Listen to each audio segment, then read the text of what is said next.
মাননীয় প্রধানমন্ত্রীর যে স্বপ্ন, সেই স্বপ্ন অর্থাৎ বিকশিত ভারত করার লক্ষ্যে আমরা পশ্চিমবঙ্গও এগোচ্ছি একসাথে। পশ্চিমবঙ্গের বিধানসভা আরও ভালোভাবে চলুক, পশ্চিমবঙ্গের গণতন্ত্র আরও ভালো চলুক, তার জন্য বিধানসভার যে ভূমিকা, সেই ভূমিকা আমাদের প্রায় 180 জন এমএলএ এবার নতুন এসছে, তাদেরকে প্রশিক্ষিত করার জন্য আজকের এই ব্যবস্থা এবং আজকের এই ওরিয়েন্টেশন কোর্সটা করা হচ্ছে। এবং এখানে আমরা খুব ভাগ্যবান যে ভারতবর্ষের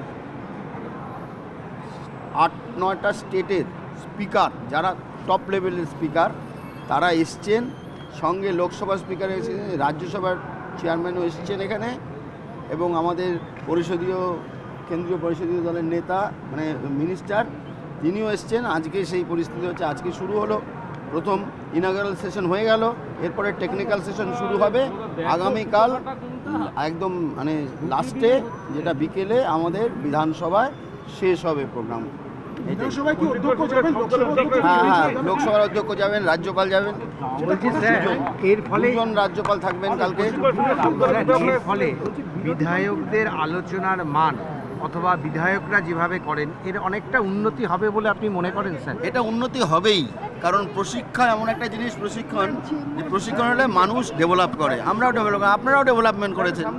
যখন আপনাদের প্রত্যেকটা স্টেজে প্রশিক্ষণ হয় এবং প্রত্যেকটা মানুষকে প্রশিক্ষণ নিতে হয়, তাকে যদি নিজেকে ডেভেলপ করার জন্য, আমরা পশ্চিমবঙ্গ বিধানসভার পক্ষ থেকে সেই ব্যবস্থা নিচ্ছি যে যাতে বিধায়করা যে টাইম অর্থাৎ যে ভ্যালুয়েবল টাইম বিধানসভায় পায় কিংবা বাইরে পায়, গণতন্ত্রের প্রকৃত ব্যবস্থা যাতে প্রতিফলিত হয়। স্যার আজকে আমরা দেখলাম স্যার এর মধ্যে কুণাল ঘোষ তিনি পার্টিকুলারলি বেরিয়ে গেলেন। কারো নাম বলবেন না এখানে, কারো নাম বলার কোনো আমাদের ক্ষেত্রে 294 জন বিধায়ক যে আছেন, তারা প্রত্যেকেই এই বিষয়ে এই ব্যবস্থায় আমরা আনতে চেয়েছি। স্যার ফর ন্যাশনাল মিডিয়া অভিযোগ করলেন কুণাল ঘোষ বেরোনোর সময় যে